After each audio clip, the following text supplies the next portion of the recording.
Hello, folks. Welcome back to Fear 2000 Horror Unbound and our final event of this year's conference.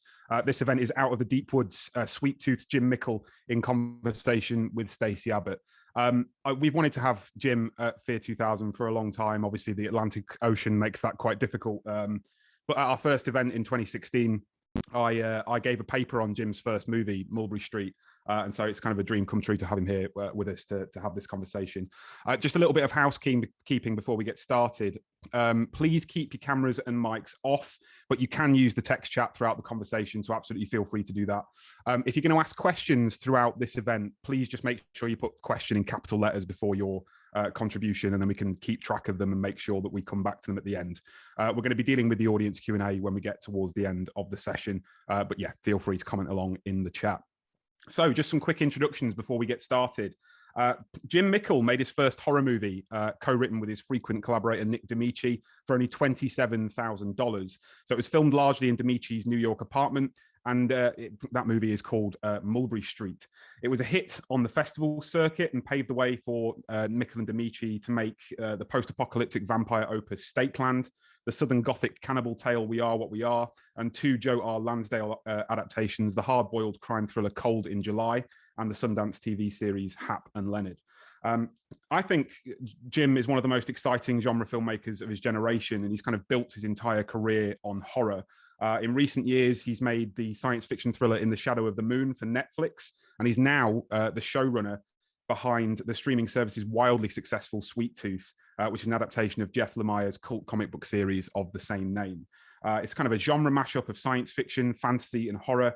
So Sweet Tooth takes place in a post-apocalyptic future where a reviled and persecuted species of human-animal hybrids have emerged in the wake of a devastating viral pandemic, which is perhaps a little bit too close to reality now. Jim is being interviewed tonight by leading horror scholar and good friend of Fear 2000, Stacey Abbott. So Stacey's works include Celluloid Vampires, Life After Death in the Modern World, and Undead Apocalypse, Vampires and Zombies in the 21st Century, which actually contains some extensive content on Jim Mickle's Stakeland. That's it from me. I'm going to hand over to Stacey and we'll get started. So over to Stacey and Jim. Thank you, Craig. Hi, Jim. Thank you. Hello. Welcome to Fear 2000. Really excited to be talking to you tonight. And so thank you for coming. Just to say for everyone to know the structures, I've got loads of things I want to ask Jim, loads of questions. I'll try to contain my enthusiasm. But I will set up and talk for a little while, and then we will leave space towards the end for questions. So I'm just going to get started. So welcome on behalf of everyone. Thanks for having me. Thank you. Yeah. Well, I wanted to start. Craig mentioned you ended your biography with the success of Sweet Tooth, and I thought it might be nice to start with Sweet Tooth and then work backwards a bit and maybe think of your other work through Sweet Tooth. Sure. But as that's kind of where you are at the moment. So as Craig said, it's a long-running series for Netflix based on the Lemire's graphic novel. And I guess I wondered maybe just to start off, you could start, but if you could tell us a bit about what drew you to this graphic novel and to this project and how it developed. I had read the comic book when it came out, like 2010, which is right around Stakeland. Actually, I think I just finished Stakeland probably, and I was in a comic book shop and I saw that cover with, the little boy with the antlers, and saw that it was very similar to Stakeland in a lot of ways, a sort of lone wolf and cub apocalyptic story. And I started reading it then. And at the time I even was thinking like, man, is there a movie to make here? No one was thinking series at that point, that was well before places like Netflix. And, but I really loved the sort of the natural world thing, the love of animals, the way that he sort of folded in nature to this otherwise kind of apocalyptic story.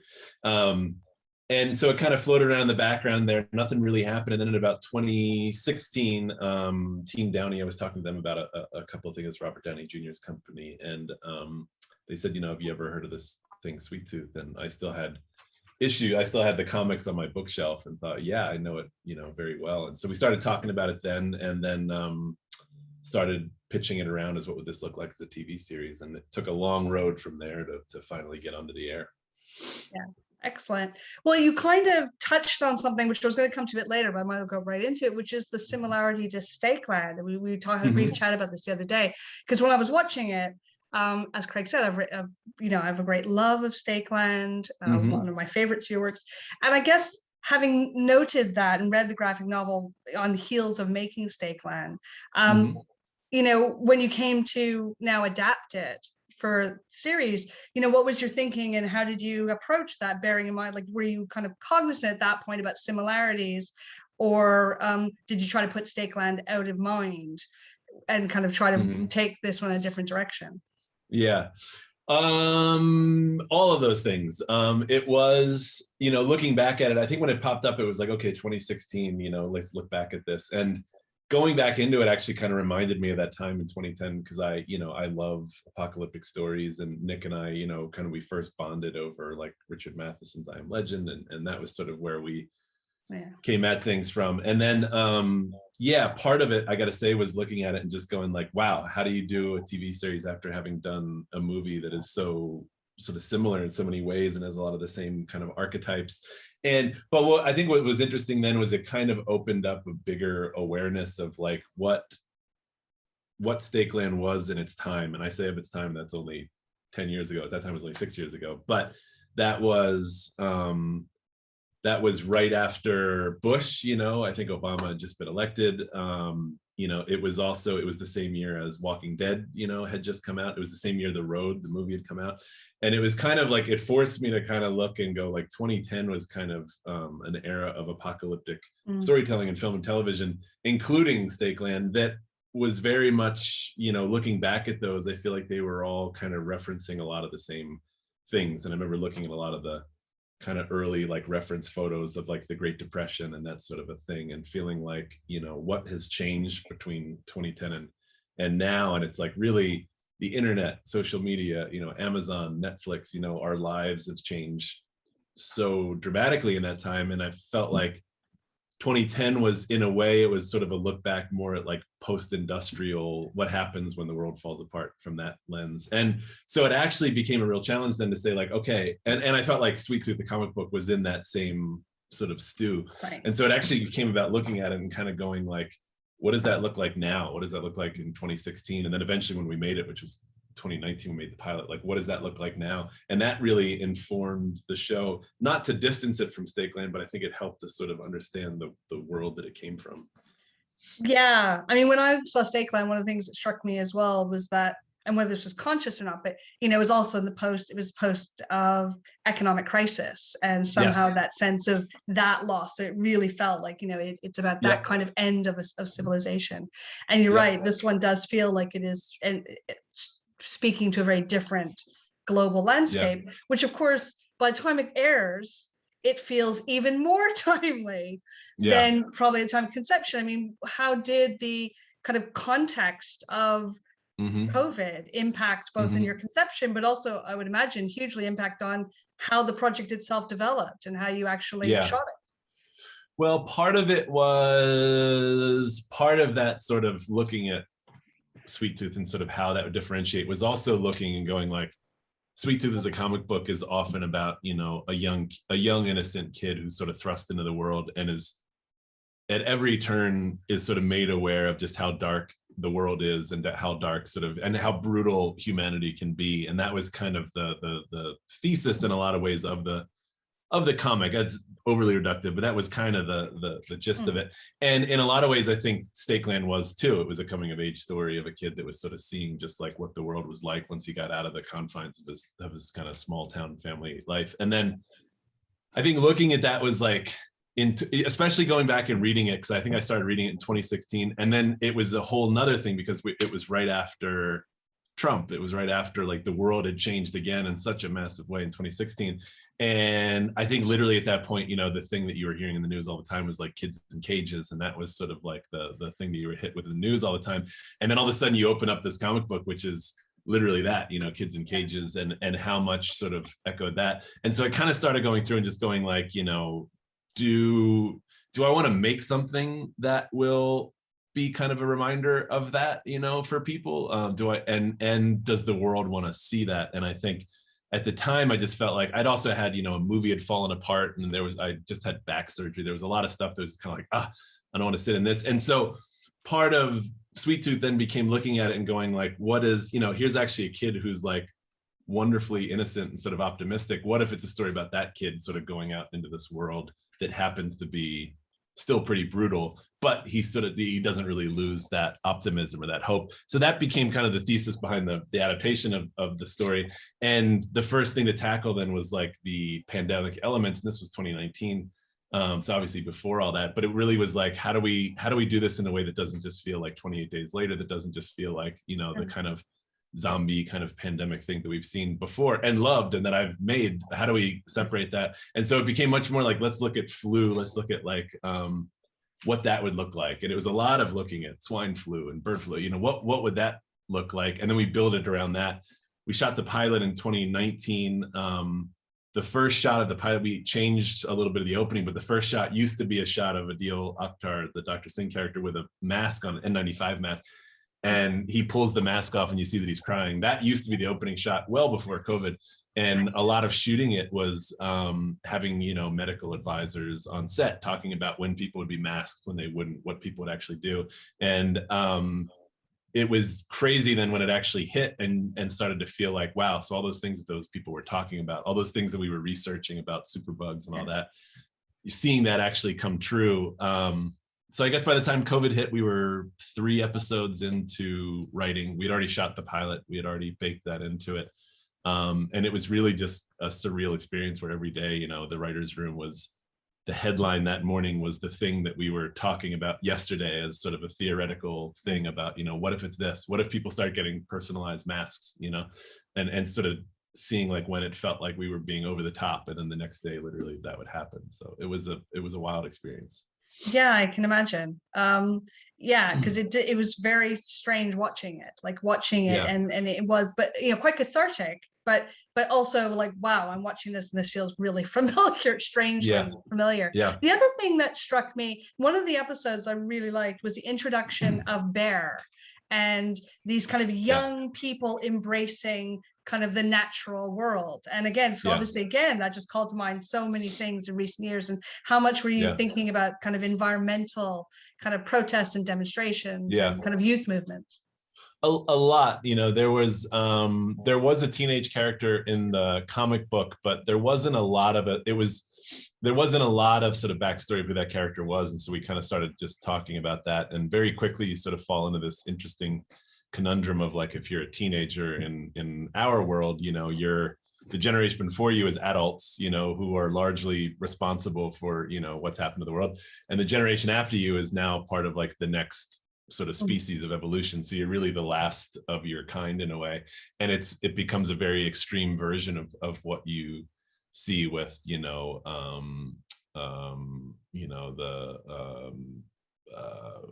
Greta Thunberg and, you know, a lot of the guns issues with teenagers. You start to see that kind of baked into what's already there.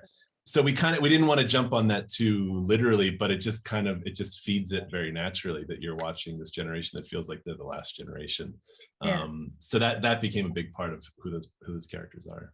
Yeah, no, I thought that really worked and became really quite powerful. Also, the fact that they don't have it perfect.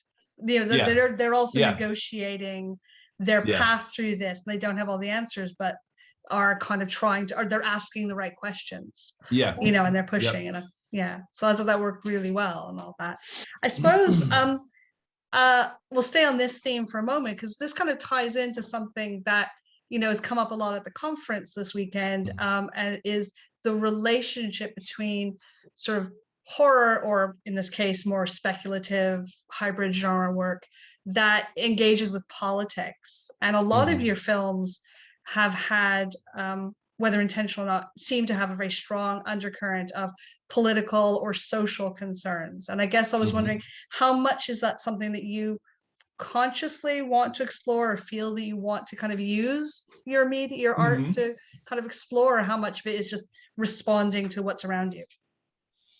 It's a little of both. I don't think any of them were really set to be like, this is what we're going to talk about, or this is something that I feel that I need to talk about and need to do it through that. But it's kind of, I was thinking back to it, like with Mulberry Street, the first draft of Mulberry Street was a much more sort of fastball zombie film that Nick wrote. And by necessity, we wound up adapting it to New York City. Originally it was set out in the wilderness. We were going to shoot it at my dad's place out in Pennsylvania. And there was just a lot of things about it that just didn't make that possible. And so Nick, he reformed it for his apartment in New York City, and we sort of completely reimagined that.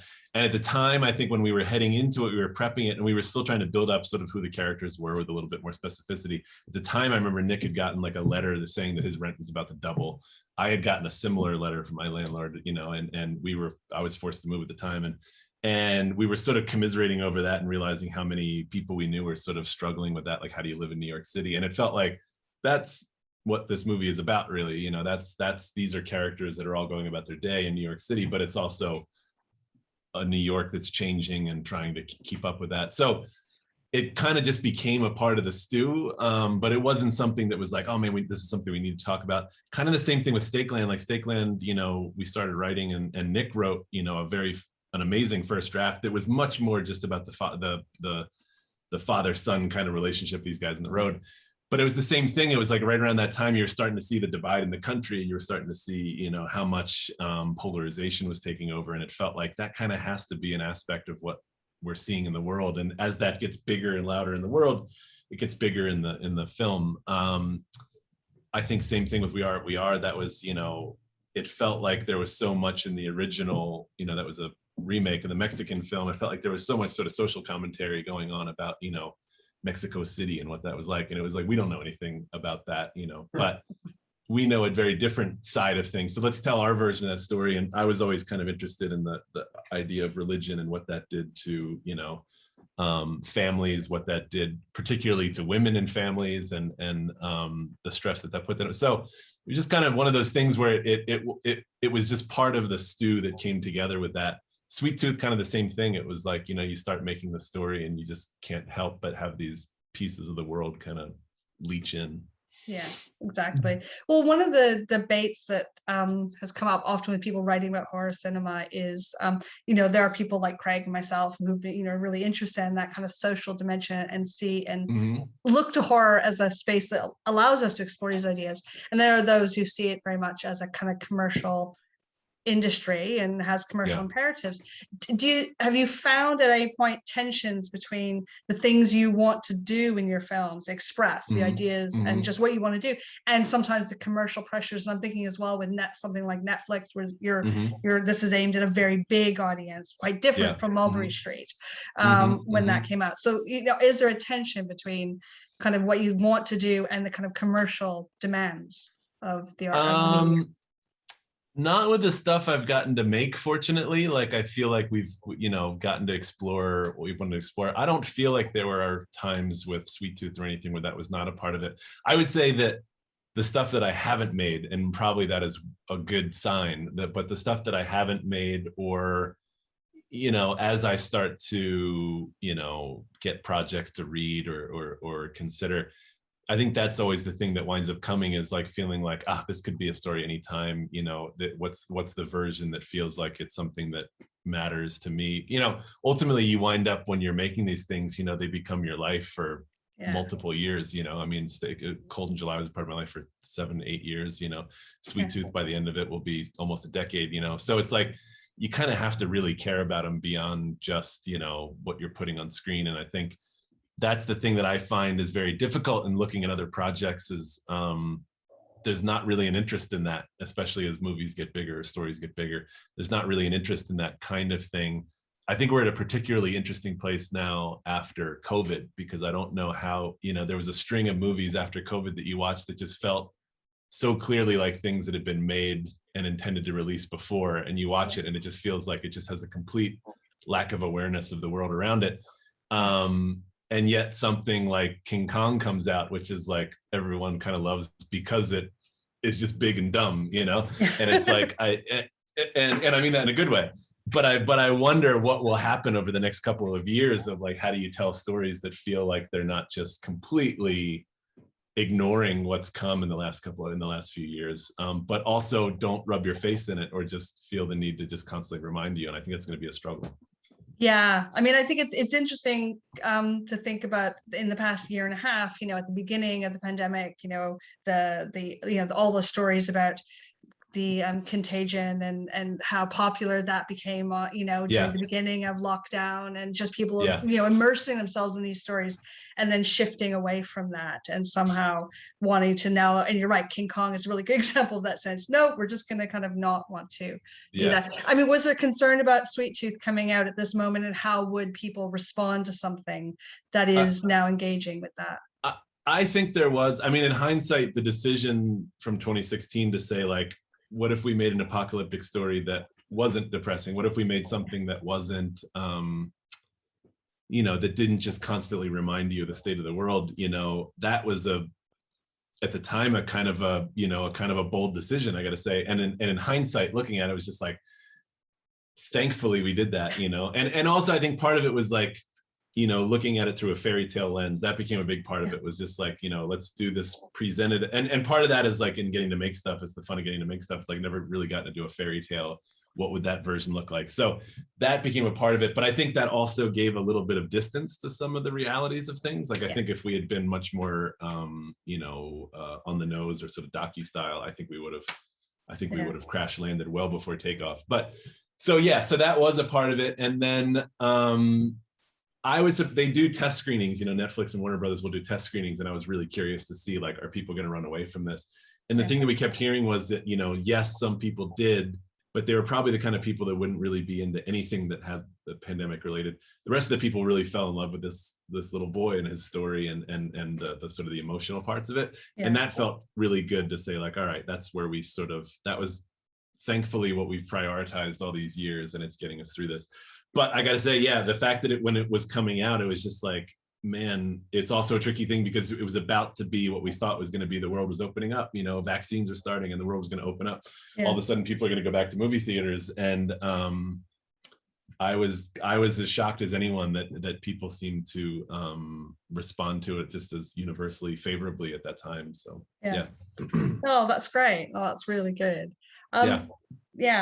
Just taking a slightly different tack to all of this. I mean, I could talk about the politics all night, but we gotta think of other things. And you touched on it earlier. I mean, another thing that I think that characterizes a lot of your films, I mean, we'll talk about in relation to horror, and I think a lot of them have a strong horror element, but there also is something that is really kind of cleverly, generically hybrid, that you're mixing lots of different genre elements. Even something like Stakeland, which is a post-apocalyptic horror film, has strong elements of melodrama and real moments of joy and comedy. And I guess I wonder, and then I was thinking about Cold in July, which I don't, feels like it's every different genre at different points. It feels wonderfully hybrid. And I guess I wanted to ask you to talk through a little bit of your interest in kind of playing with different genres and how you approach that. I love that. I mean, that's been the real fun of it from the beginning. And I feel like part of it, I think if there's something that connects all the dots, I think that would be the biggest is playing with genre and exploring it and experimenting with it. Mulberry Street was a zombie film, but just looking at it, I remember my partner and wife, Linda Moran, would often say, you're coming out, you're making a movie for no money. How, that year, I think it was like the year of zombie movies. I remember every zombie movie in the world was coming out, and it was like, okay, so what do we have that's sort of new? And it was like, we actually have this very real, authentic neighborhood, these amazing, authentic actors. And so the idea to sort of shoot it was by necessity, but also kind of by creative choice, was to sort of shoot it in the 70s sort of naturalism of, Mean Streets or something like that.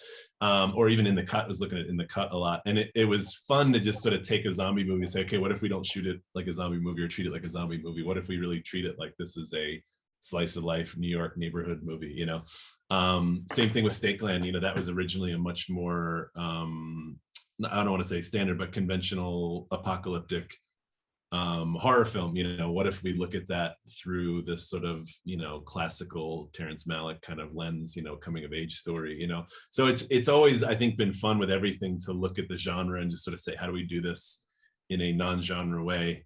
I think Cold in July was sort of the perfect example, because it literally felt like, you'd splice together 3 VHS movies, that was what was so fun about that. And then Hap and Leonard was really, that I think opened up into much, straight comedy, mystery.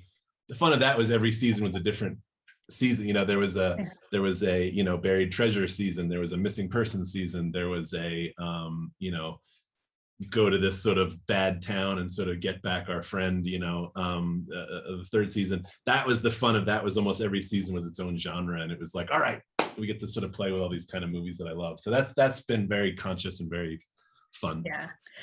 Was that one of the attractions to moving into television with Hap and Leonard, that you kind of suddenly were able to do like a different season, or a different take on each from episode to episode? That was part of it. I mean, that was a real accident, I gotta say. Television and Hap and Leonard was a real accident, because Cold in July, we optioned right after Mulberry Street hadn't even come out. We had made Mulberry Street, hadn't even come out, and we optioned Cold in July. And I really thought that would be, I had emailed Joe from his website, and we set something up, and we met with him, and he liked Mulberry Street. And it was always like, this is gonna be the next movie we make. And it just took forever, because it wasn't horror, and it was sort of that era of trying to raise money through foreign sales, and it was such a frustrating experience. And so Stakeland was made kind of out of the frustration of not being able to make Cold in July. Same with We Are What We Are. By the time we made Cold in July, it was like, now it's been like 10 years. The movie that was The White Whale for 7 years of that, we got to make. And looking back, it was like, I feel incredibly proud of these 4 movies, incredibly proud. But there was also a sense of like, Mulberry Street was probably the biggest release of all those movies, like that actually went to theater, that actually went to like 300 screens. And it was just watching the window for that sort of thing get smaller and smaller and smaller.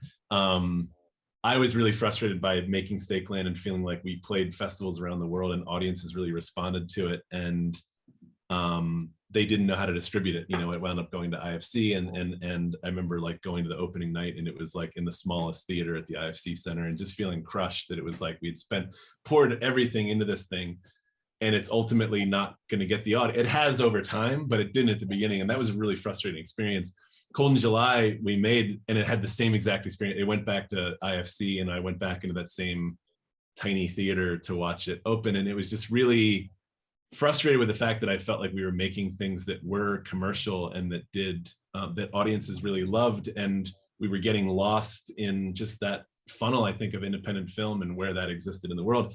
And it really felt like that was moving towards television, because I think they're also very human stories, and I think to a large degree, like there's not a ton of room for human stories in feature films, especially nowadays in some way. And it felt like you're looking around, and the kind of stories we're telling are, Breaking Bad is not that dissimilar from Cold in July, and you're, where we're making feature films where, you're constantly trying to get everything packed in, you're trying to establish your characters in the first 10 minutes so that you can start your story. Finally in television, you can actually explore that, and you can actually dig so much deeper and get a lot more intricate with those things. So it was kind of a very organic process. And I've loved now being able to kind of bounce back and forth between the two. Yeah.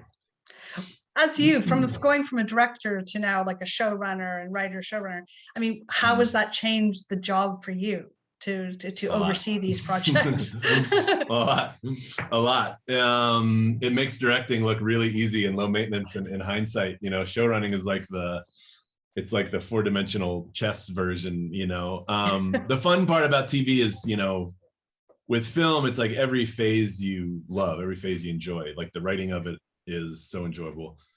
Prepping it is so enjoyable. Shooting it is enjoyable. Editing is enjoyable. And it just keeps getting more fun. You get to the sound mix and start to compose it, and the color correction. And every phase of it just gets so fun. And I've kind of noticed as time has gone on with features that usually by the end of each process, I start to get over it and I'm ready for the next process, and it's just kind of part of the enjoyment of it.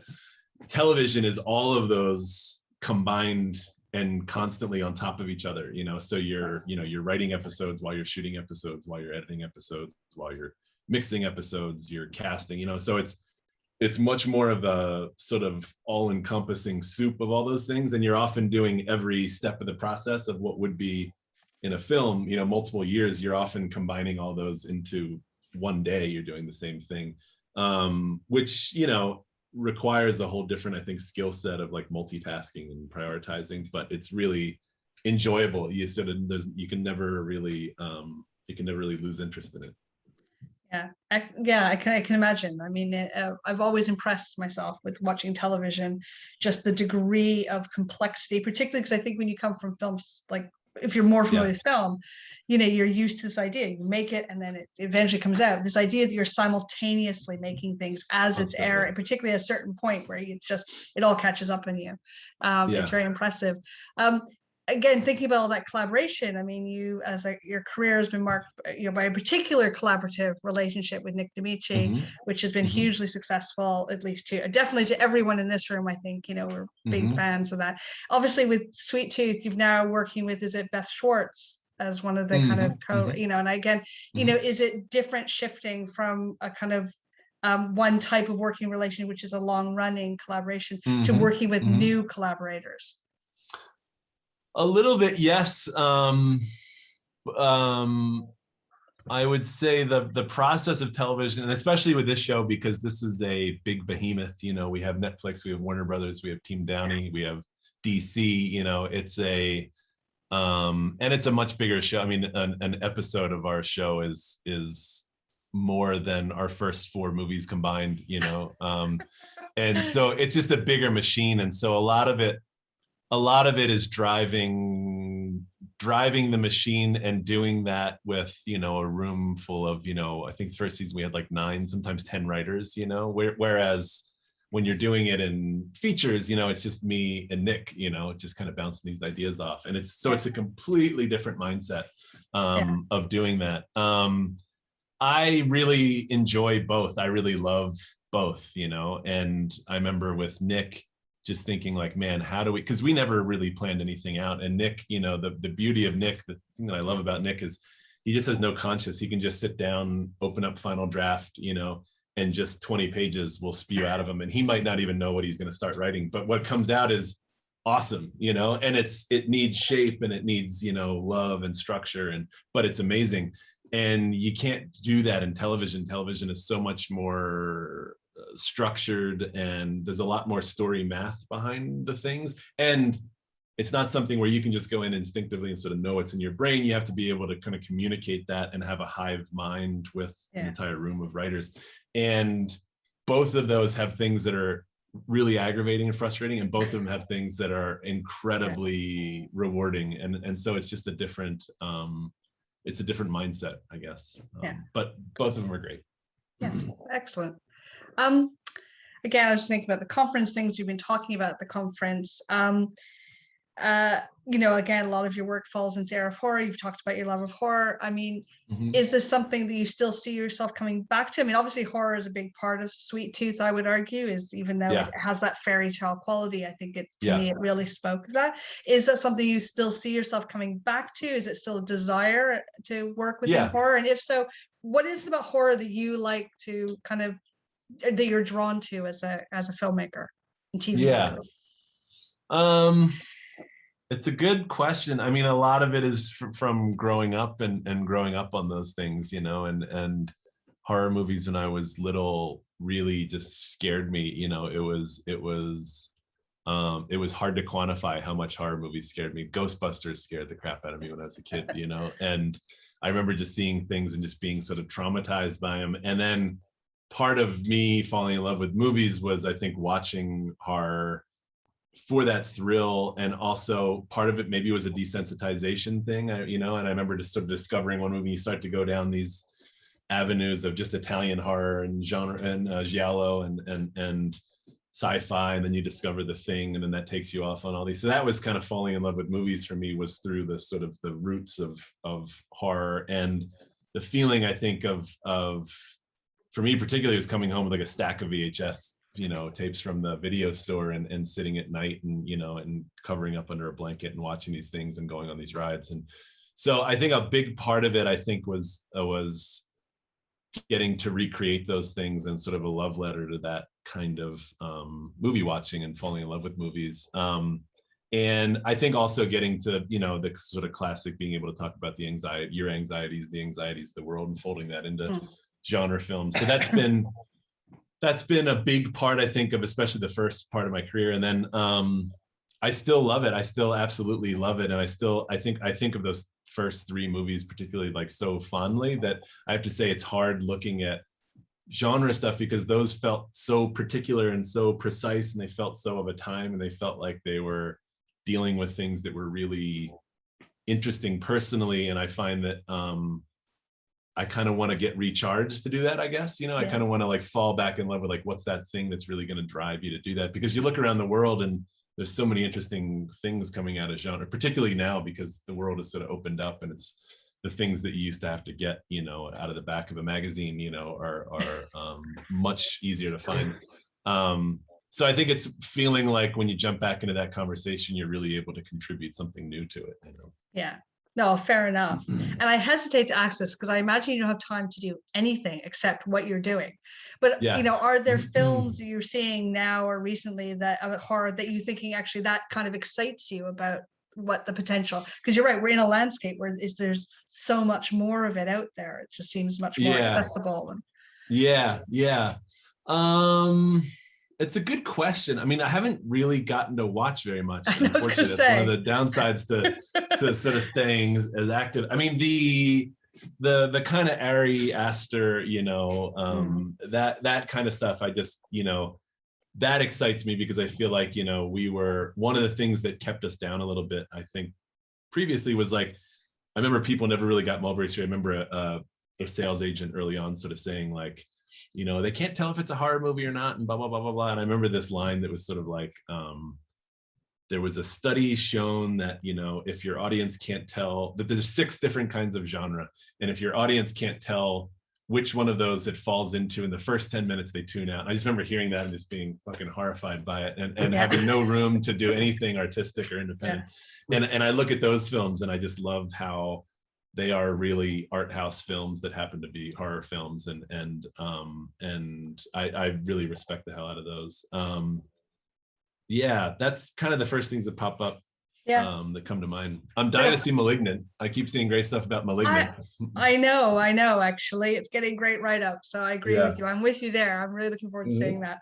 And I'm not surprised you can't see anything. I'm surprised you've seen anything, to be honest. But one of something we've been talking about the past couple of days is, one of the classic phrases about horror is it used to be so disreputable, and it still often gets talked about as the disreputable genre. And yet, as you say, now, like, you can have art house horror, it's so mainstream. Do you think, like, it's so ubiquitous? I mean, it used to be, one of my other books is on TV horror, and when we were writing that, it used to be like people would say you couldn't have horror on television, and look at TV now. Do you think that ubiquity of horror is a good thing? Like, is that going to open up possibilities, or does it just make it now so prevalent that maybe it's less attractive to work in? I guess I feel like it's so cyclical, like Scream, I think really changed the game in the 90s because it had sort of gotten to an oversaturation point, and then that came out and really was able to look at it and comment on itself and still be something new. I think Blair Witch then sort of kicked off the found footage. Like, I look back and I remember a time where I was like, oh my God, another found footage thing. And it's just so kind of good at times to be like, oh, that kind of phase is kind of over. I feel like we're in maybe late stage Blumhouse, kind of horror, where we're in a very specific time for that. And I feel like we're maybe starting to come to the end of that. I guess what is good about there being so much is I think it kind of paves the way for when that new thing comes in that sort of redefine, and I have no idea what that will be, but when that new thing comes in, I mean, Get Out kind of was a couple years ago, but what's that new thing that will come in and sort of redefine the landscape and the language of horror in a new way? I look forward to that, and I think that happens by having so much out there that it really forces everyone's hand. And it's people are more receptive to the idea of it. So that's what we all hope, because we want there to keep bringing more out. you, again, a lot of the films and TV you've made have been at what your first few films were original scripts, and then you've moved into adaptation, and then We Are What We Are as a remake. Is there a different process? I mean, you touched on a little bit of We Are What We Are in terms of your approach, but is there are there tensions or issues you need to think about when you're remaking a film? Because particularly with horror fans, that's a very sensitive subject, is remakes, and how did you feel about sort of like and approach that aspect of We Are What We Are? I was kind of terrified of that because of the US. It's funny, I see people sort of online still kind of getting upset about the idea of remaking foreign horror films, and I forget that I did, but I did. There was a chunk of time where I was very nervous about that. It kind of went out the window once we really turned it on its head, and it really felt like, I remember by the time I finally first talked to Jorge, about the film was, we're not really remaking your film. We're kind of making a call and response almost, we're making, you inspired us to make this film and almost send it back to you. So I think that helped us to kind of dig in and make it ours and make it original and not feel like we were smothering the first one in any way. So that was a part of that. I think the issue of, adapting has been really interesting over the years, especially with Joe Lansdale, and how that stuff translates, because that can be incredibly difficult to translate, and at the same time he can not love when you take liberties. Right. I mean, he's very funny. He's very Joe about it. And then Jeff, with Sweet Tooth was a completely different experience. And I think he understood why we made certain changes and came at it from a very similar way. I think also coming from comic books is interesting because that's sort of a medium where you are constantly inviting other artists and other writers to come in and sort of take a title and a character and sort of give their spin on it. So I think that's kind of baked into the equation there. But it's been interesting each step of the way how it kind of changes from what we're adapting. Yeah. And I mean, how involved were they, Lansdale and Lemire, with your projects? I mean, is it sort of wanting their blessing, or were they more actively involved in as you reworked their projects? Joe was very involved. So Joe came to set. I think he was there every day probably for Cold in July, he brought his family for a chunk of that, which was great. I really, it was fun as hell. I really enjoyed that, especially those kind of movies they were small. They were very family affairs. We had a lot of the same crew coming back. A lot of them literally were family. And it was kind of inviting Joe and his family into that experience and making it together, which was really enjoyable. And then all of a sudden then you do the TV version of that, which is a different thing. It's a different sort of corporate sort of landscape and different also rhythms to the storytelling of television versus film. But he was still like first season, he came to set every day. He read scripts, he would chime in. He would often say like, nah, Leonard would never say that, or I understand what you guys are doing, but that's not how it would work, blah blah blah. And then as the shows went on, we had to start taking different liberties, and it kind of took on. It's also, by the time you have two actors playing those roles for 6 hours, the show, it becomes a different thing in a way. Lemire was kind of different. He was he had done it 10 years before, and I think was already a different person and a kind of different storyteller, and he's so prolific, and I think he already had so many other things that I think he was very much like, kind of have at it. I think I was coming at it from the same place that he was coming at it, and I think there was a sort of a mutual trust there. So he was very good about that. And I remember the first time I sent him the pilot was a big moment when I sent him the first cut of the pilot. That was a huge moment. But I think he knew that it was always out of just complete love for his characters in the world. Yeah. Fair enough. And you raised an interesting thing about Hap and Leonard and the role of kind of actors particularly in television, is becoming collaborators. I mean, once they inhabit a role for so long, and particularly when you've got cast like you do, and the amazing Kenneth Williams, as Leonard, like, that becomes a very different process. And I imagine, and I was thinking of the actor of the cast of Sweet Tooth are phenomenal, and you have a child who's going to grow up is Gus, and they're going to bring something to it that's quite different. You know, different. And is it something you have to think about? Like, how much are you having discussions with your actors about how these characters evolve? It's, you know, the funny thing about actors, some really want to get involved in those kind of conversations, and some are just like, you know, tell me what to say, you know, in a good way, you know. They're and I always find that so amazing that they can kind of show up and do that. And I find that actually the best actors are the ones that can do that, that can kind of show up and they can do a little bit of everything.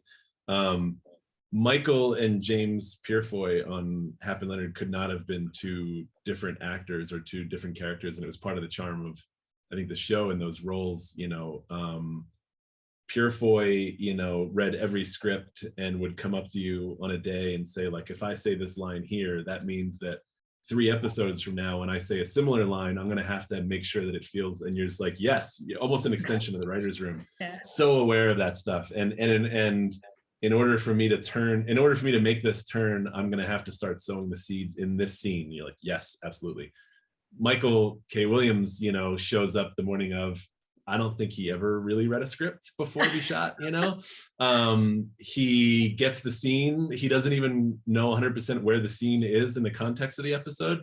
And he kind of doesn't want to know, and he kind of doesn't need to know. And he finds the scene in the moment. And it isn't really until like the 3rd take that you shoot that he really has locked into the scene. And those are 2 completely different approaches, and Michael often stole every scene that he was in, you know, and seemed as tapped in as anybody to sort of what those characters were. So it really changes actor to actor. I mean, the interesting thing is, yes, you start to get to a point where there's certain things that actors do that make a role really work or a character really work, whereas when it's a frame in a comic book, you know, can't do that, or a character in a novel can't do that. And at some point you start to have to go, like, I can't even think of the specifics, but I know there are times where I feel like one of my favorite things about this character, one of my favorite turns or lines in a novel just doesn't work with this version of the character we have on screen. And I learned the hard way that, like, you kind of can't force those things. You kind of can't go, yeah, but I love that, you know, and the fans will love it. You kind of can't do that, you know. You sort of, at some point you have to sort of say, like, this is, you're the vessel for this now, and we have to set you up for success in a way. Yeah, absolutely. I have so many more questions I can ask about actors, and I'd love to really spend ages talking about working with Don Johnson, Sam Shepard, and Michael C. Hall in one film. You know, that must have been quite the phenomenal experience. Yes, working with 3, and I would imagine 3 very different actors in the same life. Yes. 3. Yeah. So we can unpack that for now. But I'm aware we have questions for now. So I have one final, which is a slightly more it's going to sound flippant. It's not meant to be flippant, but fun question at the end. Gus in Sweet Tooth has the most amazing expressive ears. Yes. Fantastic, you know, element to a story. And if anyone hasn't watched it yet, he's, you know, hybrid human deer. The ears are really important. We had a special effects person coming in last night talking about special effects. You know, I really want to know how much of that was prosthetic, how much of that was CGI, because it seemed to me so important to that character. And his performance. How was that done? That was all animatronics and puppetry. So that was he has a very thin helmet that goes on top of his hair, and the mechanics of the ears attached to that, and then a wig goes on top of that, and then those antlers click in by magnets on these little nubs instead of his little helmet. And then he's got these motorized cables that go down his back, and in his back is a tiny little thing about the size of a deck of cards, and it's got 6 little motors in there, and that's worn at all times on him. And then there's a puppeteer that sits next to us at the monitor who's watching him and just breathing life into everything that he does. And as we went along, we really found that puppeteer's name is Brent Lehman. He's amazing, and he can watch and sort of predict and anticipate Christian's sort of emotions and ride that. But we also learned at some point that there was a slight delay with the ears, it's like a 0.07 millisecond delay or something. And you can also sometimes cue Christian to say, like, you don't hear a noise until your ear goes, so that you can start to anticipate it. So it became a real fun sort of playing back and forth with him. we manipulated, maybe 1 or 2 shots per episode. If like the timing wasn't quite right, or we wanted a little bit more extreme, we would sort of enhance them later. Right. That all, to me, that's the most fun part about it. I got into film originally through, I think, magic tricks and illusions and card tricks. And that led to, there was a show on the Discovery Channel called Movie Magic that I would watch. And it was always about special effects in movies. And I remember they would focus on K and B effects a lot when they were doing Army of Darkness, which was the movie that sort of triggered my love of movies. And but they were always building these amazing animatronic creatures and monsters, and that was what I wanted to do when I grew up. So I kind of started doing that, and then started making movies really as an excuse to try to make effects. And so that was such a big part of my early teens and falling in love with movies. And it was kind of looking back with Sweet Tooth that like everybody else would do this sort of like CG, what if we try to do more of a throwback approach to this, to the Jim Henson era. And that really is such a big part of the character in the show and the sort of sensibility. Yeah, absolutely. It really works. And I'm really glad to hear that it's all practical, because that was your instinct. But kind of cynical, thinking, oh, it's all, or everyone just turning to CG. But it feels so integral to that character, to his expression. I mean, the actor is stunning. Like, he's a really great. He's amazing. An impressive young actor. But, and to have this important prop like that is part of how he expresses really works. I'm mindful, we've still got loads of, I have loads of questions like that, but I don't want to monopolize you. Because I'm sure we have questions from our audience. So I'm happy, Craig, now if you want to kind of jump in and we can start taking questions, and then I'm happy to throw in a few more as we go. Hello. I think we've got a question from Kieran, first of all. I think Kieran's happy to just jump on camera. So do you want to ask that question, Kieran? Yeah, hi, sorry. Hi, Kieran. Hi, Jim. Hi, little Kieran. Yeah, thank you so much for the talk. It was super fascinating. Thank you, Stacey. Thank you, Jim. My question came early on in the talk. You mentioned, obviously, the kind of creative and economic labor that had gone into something like Cold in July, and how long that gestated. I wonder, you kind of touched on some unmade projects, which is a fascination of mine. And I just wondered if there was any still unmade projects of yours that kind of still took up kind of room in the back of your head, or that you're looking to develop further, or if you kind of just wish you would have done it, but now know kind of down the road that's probably going to be. Yeah. Well, the biggest one was a movie called God Forsaken that was with Sylvester Stallone. That I met him, and he was doing this movie, and it was going to be his follow-up to Creed. And I actually took a big step out of Hap and Leonard season 2 to devote myself to that movie and to him. In particular, who then backed out of the movie, got in a fight with the studio and backed out just a few days before shooting, which was completely crushing. That was sort of the biggest, like, almost happened but didn't. There's a comic book called Girls by the Luna Brothers that I quite love, that is insane. And I remember the first time I read it, just my mind was absolutely blown. And I spent a couple of years chasing those guys. They still haven't given the rights up to that. And I spent a couple of years chasing them to do that. I feel like where we are in the world, gender discussions, it does not feel like something that would probably ever get made now, but it was I felt a fascinating kind of exploration of gender roles and sort of through a genre lens. Those are kind of the two biggies. I don't think either one will ever get made.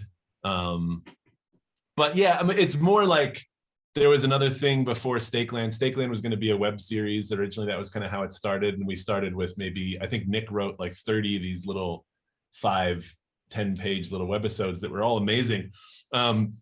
It wound up over time getting folded into into Stakeland. And so somewhere out there's a whole sort of anthology version of what that could be. There was a couple other scripts with Nick that we got about halfway through and then never sort of finished. But yeah, it's more that kind of thing. That's amazing. Thank you so much. Really appreciate it. Yeah, thanks. It was a great talk. Thank you. Cool, thank you. We have a question, sort of, from Chris Cooke. Do you want to come on camera and ask it, Chris? I can figure out how. Yeah, I just wanted to know about more Lansdale projects, because obviously there's like my question is more Lansdale. I'd love you to make request. More. You're a great interpreter of Lansdale. Oh, that's great. Thank you. Thank you. I've It's always kind of funny. thought the drive-in books, and you know what I mean. Yeah. I kind of think you'd be really cool doing that. So. Thanks. Thanks. As I say that, I'm in my dad's office right now, and I'm just looking at the side here of all these Lansdale books right here: Lost Echoes, Golden July, Dead Man's Road.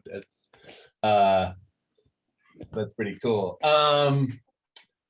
No, I mean, Nick wrote a really cool script for The Pit, which was a short story, short Lansdale story. He wrote that, I think, while we were shooting Golden July, and it's a really cool script. And then at some point, David Mackenzie was going to do it, and I think maybe he even did a draft of it, and it never happened. But that's out there, and it was very cool. The Bottoms, we always wanted to do The Bottoms. That was kind of how I first reached out to Joe, was like, are The Bottoms available or Golden July? And The Bottoms was not. And then Bill Paxton was actually scouting to do that when we were doing Hap and Leonard. Obviously that never happened, but I would love to do The Bottoms. I love that book. You know, it's interesting, just a couple weeks before Michael died, we were talking about not talking about more Hap and Leonard, but we just gone back and rewatched it and kind of fell back in love with it. And we were saying, like, man, that would be really fun in 10 years to do, you know, these guys, Hap and Leonard, 10 years, kind of like Joe does with his books, you know, or like a them in high school version. And I was just starting to sort of think about that again, unfortunately, before last week. So yeah, I don't know. I've always been dying to see what other people would do with Lansdale, because it is a really hard thing, because his toolbox of writing allows him to get away with so much. And I just always remember being sort of frustrated. There was like things that we couldn't get away with on screen that he could get away with in a book. And I was always kind of dying to see what other people would do with that. So yeah. Thank you. Really appreciate it. We have a question from Liam Ball, who's asked me to just read this out for him, so I'm just going to read it out for him. How do you view the rise of Blumhouse and or Netflix as producer as having impacted the economic or financial situation in American independent horror production? Wow, good question. Really good question. As always, I think it starts off great, and then it starts to, and then the sort of the ugly sides of it show up, I guess I would say. And I think there's two different things there. I think Blumhouse, I think I love what those guys do. I think it leads to a certain kind of uniformity to a lot of the projects, for better or for worse. And that can be kind of frustrating. Although I like where a lot of that stuff comes from. And, you know, some of the movies that have come out of that camp and sort of style of filmmaking is amazing, and it wouldn't have happened had it not been for that.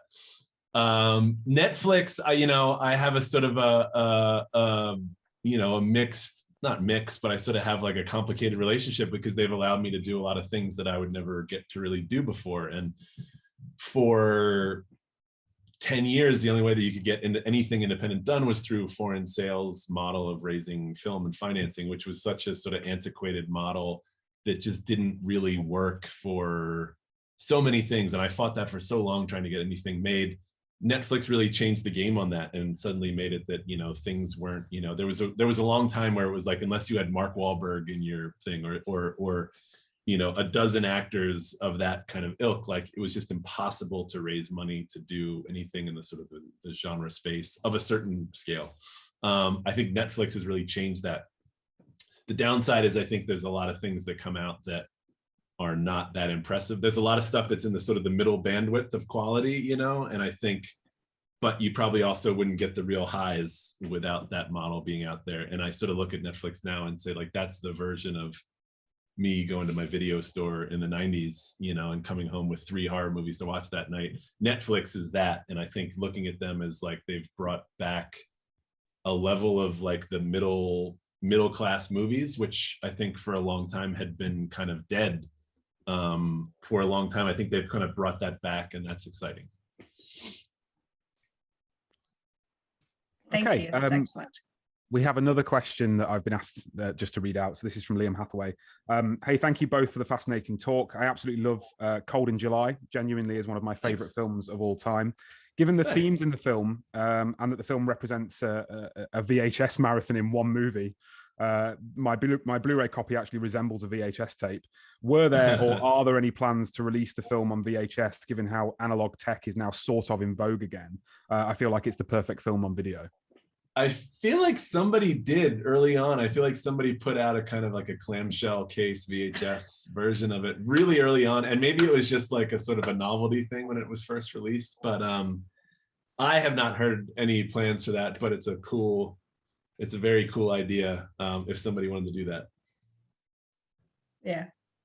Okay. The last question we've got from the chat. If anybody's got more questions, just absolutely feel free to just put them in the chat. The last one is mine, so I'm gonna ask it while we've got a little bit of a break.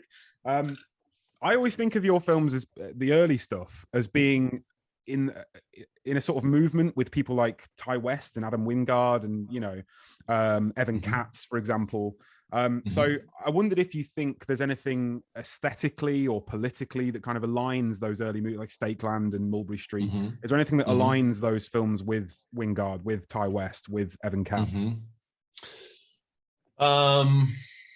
Larry Fessenden links those things, obviously, in a lot of ways.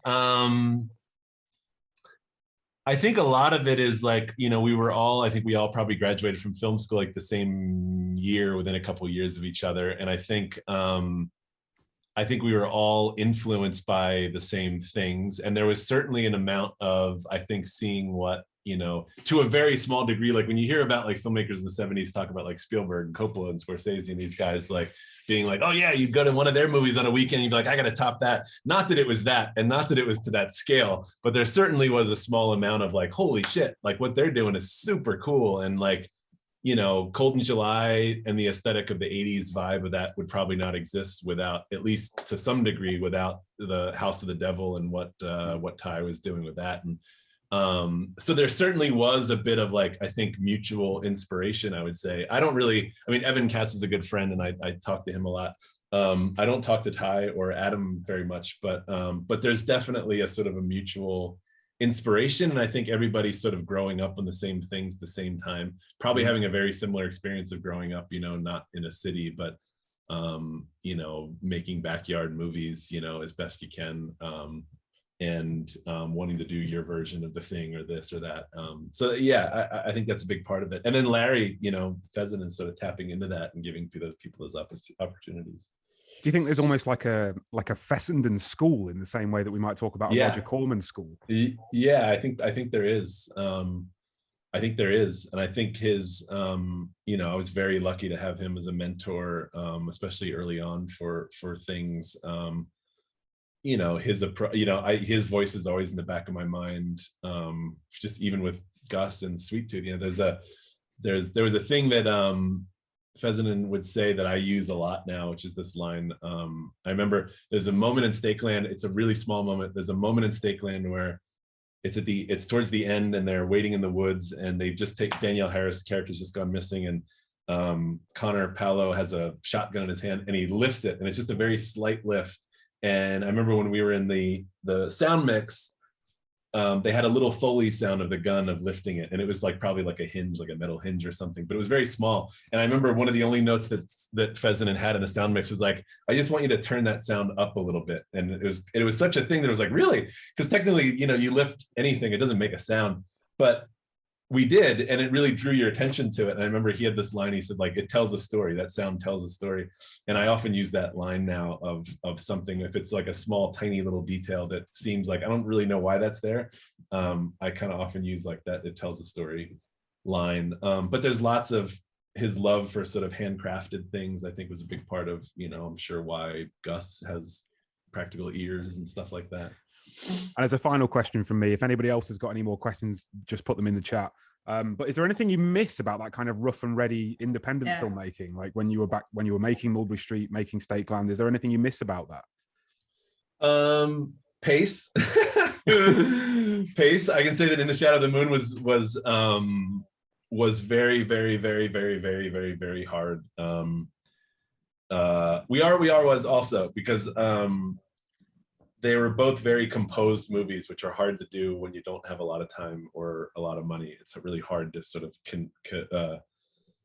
stay committed to that sort of approach. And a big part of Mulberry Street was we really didn't have the ability to do that kind of composure. You sort of had to, you had to embrace the sort of naturalistic 3 cameras, get them in there. And that became part of the energy of the storytelling. And I learned so much about, editing and camera work through that. Same thing with Stakeland and how that became a little bit more of a sort of fluid version of that.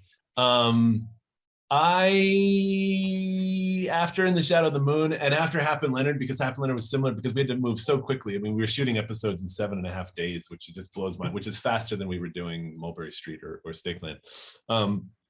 I was really kind of not burned out, but I was kind of like, I really missed the, let's just go make something. Like I missed the ability to say like, I just need a fucking close up. Like, let's just go there. And like, that's the kind of thing on a pheasant and shooter on Stakeland. It would be like, even if we don't get it, we'll just get it on a weekend, and it will, and that kind of like the sort of living, breathing entity that those things became is so much harder to do when things get bigger. I have to say that Sweet Tooth has made me fall back in love with that because we shoot in New Zealand, and I think the New Zealand crews in particular, I think really still embrace that sort of independent mindset and spirit behind making things. And I kind of rolled into there a little bit burned and a little bit like, I really miss those days. And I feel like Sweet Tooth gives you the scope and the resources to do that kind of stuff and the world building, but it also gives you that kind of like, we can just kind of wing it and we can roll with it. And that's been a big part, exciting part of that, making that show. We have another question in the chat from Liam Ball, and I read the last one, so I'll read this one. Since you remade We Are What We Are, is there one movie of yours, if there was one movie of yours to get remade, what would it be? Who would you ideally cast in it? And I'm going to add an addendum to that. Who would you want to direct it? Yeah. Oh, wow. Wow. Wow. Wow, I don't know. That question blows my mind. Nick at some point he wrote a third Stakeland and he was going to direct that. And that was part of the deal of how it came out. And I loved that. And I wanted to make a behind the scenes of Nick making Stakeland 3. Like I thought the behind the scenes would be like just as fucking cool, just seeing like him in that process. I can never really shake that, and I hope that happens one day. I don't know the answer to that question. I don't know, because part of it I got to say is you kind of like it's out of sight, out of mind. So Stakeland, we did these webisodes as a part of making the movie. It was it's on the Blu-ray. It's like these 5 little short films, and Danielle Harris did one, Graham Resnick did one, JT Petty did one. And they were shooting those while we were making the film. And so I remember like the JT Petty just rolling in one day and being like, "Oh, JT, you're here." And he's like, "Yeah, I'm doing the Kelly McGillis webisode, on the back behind the building." And I got to say that a big part of the fun of that and the community quilt aspect is like, I want to be a fan. I just want to see what you guys make. And I don't take it really personally in a way. And I also don't want my influence on it anyway. I kind of wanted to see on the other side. So I have to say, to a certain degree, you kind of go like, man, I want you guys to sort of present it to me. I mean, Glenn McQuaid made one of those too, right? Yeah. Yep. Glenn McQuaid made one. Yep. Yeah. Yep. Yeah. We've got another question in the chat from Steve Curtis. Steve, do you want to ask it on camera or do you want me to ask it for you? There's a silence. I'm going to ask it for you. Okay. Are there any monsters left that you want to make a film about?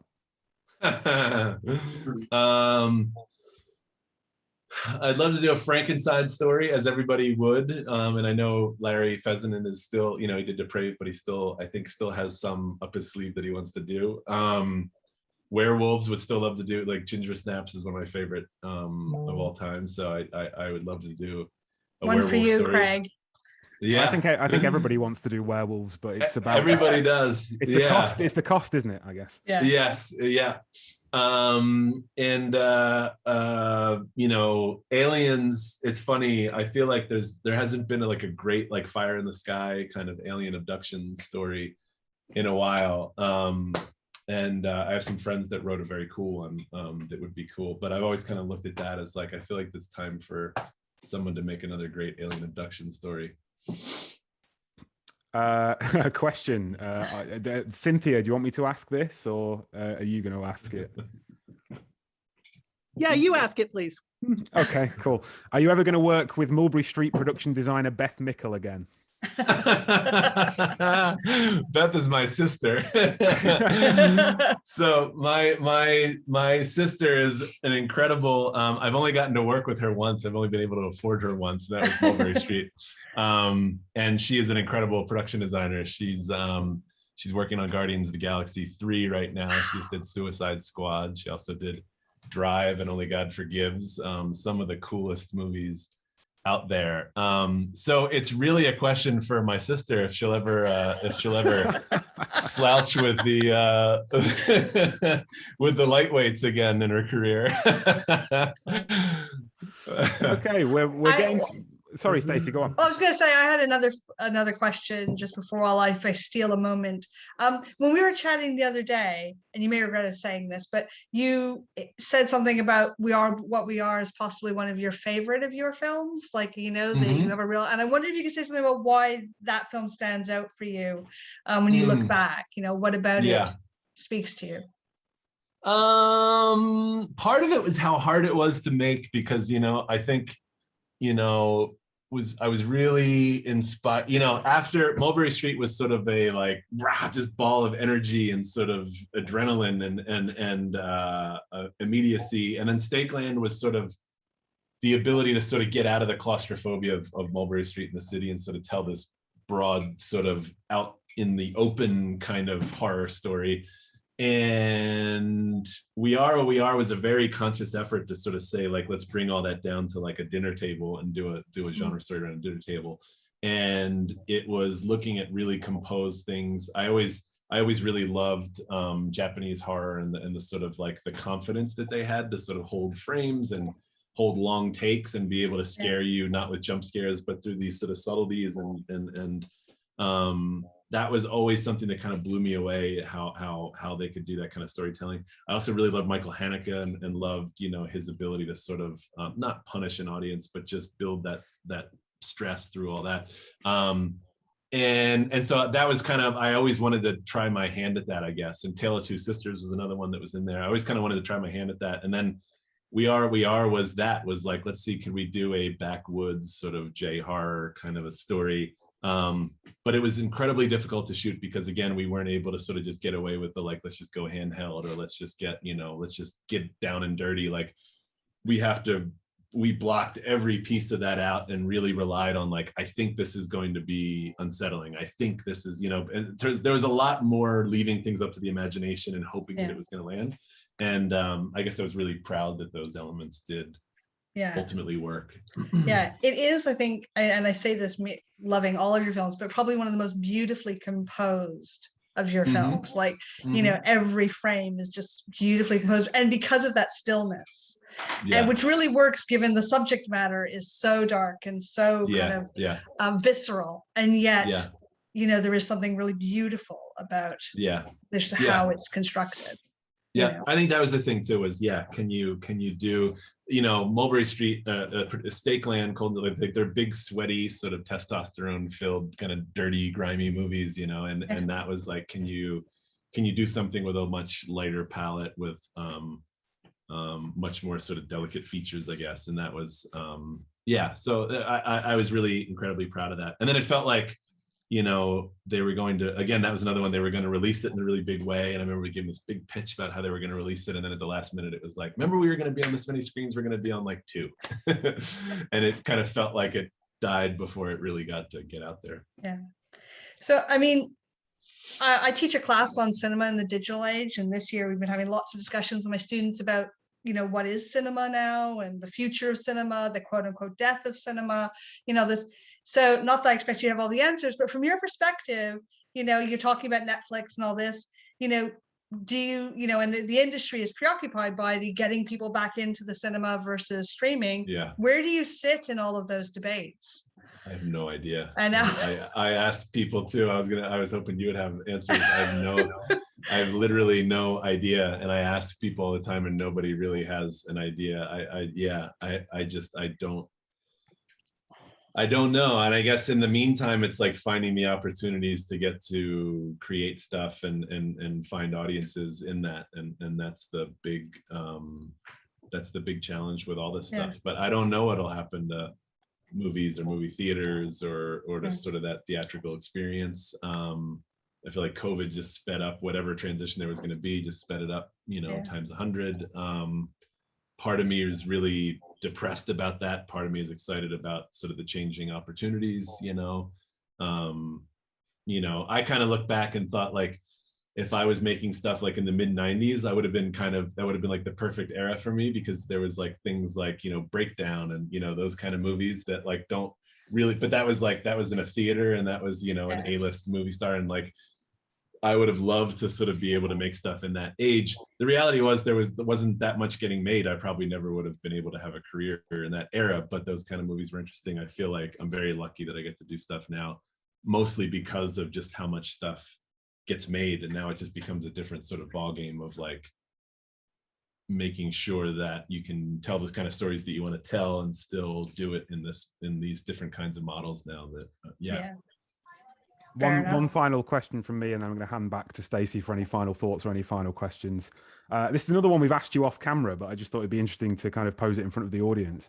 How does it feel? I always wonder this about filmmakers. How does it feel when you read the work of academics who are intellectualizing your work? It's fascinating. I mean, I hate to say a part of it is self-conscious, you know, because you know, whoa, that was showing. Part of it is that, but it's also, you know, I was kind of thinking about it the other night, like, you know, as I said, I've been really lucky to get to just make things really consistently and a lot of times overlapping. And one of the downsides is like you don't make something, and, you know, I made Mulberry Street and then I didn't make anything else for another 3 years. And like that 3 years is a lot of time thinking about what worked, what didn't, you know, what that represented, what that, you know, one of the downsides of, you know, Champagne Problem, but one of the downsides of being able to stay really busy and stay active is like, you don't get that downtime to sort of look back and look at those things. And especially with television, you oftentimes are moving so quickly, you don't really get to think too much about what you're doing. It's a lot of it is sort of allowing the instinct to come through and doing that stuff. So that I think is really fun to look at and sort of see like, wow, how is this conveying to an outside, you know, perspective? And the objectivity I find really fascinating. I remember the first time somebody like at a Q&A with me and Nick, I think we'd made a couple of movies, and someone said like, what's your fascination with family? And we were both like, what are you talking about? And then they started breaking it down, like each one would be like, whoa, we kind of looked at each other like, whoa. And that's still an element, I think, of everything that's, you know, we've made since then. So I wouldn't have known that without an academic mind to point it out to me. Be careful, we're all going to start sending you our stuff and saying, yeah, exactly. Yeah. We'll just be paralyzed. We'll just be paralyzed forever. Excellent. Well, I know we're winding up now, and I guess my last question for you is, what's next? What is next? Well, season 2 of Sweet Tooth. We leave in November to shoot that. We're in the middle of writing right now. So that's been fun. We're about halfway through through our scripts for that. So that will that's first up. And then there's a comic book called God Country that I'm also going to be adapting it by a comic creator named Donnie Cates, who's amazing. And it's a very, very, very cool story that is very much built for features and not for television. And that's been kind of the fun of looking at that, is getting back to do like a very cool, contained, but still kind of large scale feature. So I love that story. It's a great comic book. If you get a chance to check that out. And I have to give a shout out to my dad on here, who's actually watching, who along with my sister gave us such a big opening when we were younger to sort of fall in love with movies, and brought home the first video camera, and, you know, and allowed us to make stuff. And had that not happened, we wouldn't be sitting here. But yes, shout out to him and to my sister, and to my stepmom, who also encouraged us to go to film school, and encouraged us to have this kind of a life. And that's why family is so important in your films. Exactly. Excellent. Full circle. Full circle, exactly. Well, I think that is a lovely way to stop. Like I said, I would happily talk all night, but I know you have other things to do, and you know, quite a lot of work to do. Yes. So Yes. for myself, Thank I you just very want much. to say thank you so much for Thank you. what I've really enjoyed chatting with you about this. Thank you. You too. Yeah, and I'll hand back to Craig if there's anything else he wants to say. Oh, I was just going to say thank you so much, Jim, for giving up your time for us, and thank you, Stacey, for such an excellent conversation. That was amazing. Yeah, thank you. Well, I was dying to see where you were going to go, the roads that you were going to take. So thank you. That was fascinating. Good. And thank Excellent. you. And thank you for everybody who came along to watch as well. That's the last event of Fear 2000 Horror Unbound. Thank you so much for coming along. Jim and Stacey, if you want to hang back, I'd love to have a chat with you. And everybody else, thank you. Thank you for a great conference. And Thank you, everybody. We'll see you in the Twitter sphere, I guess. Thank you.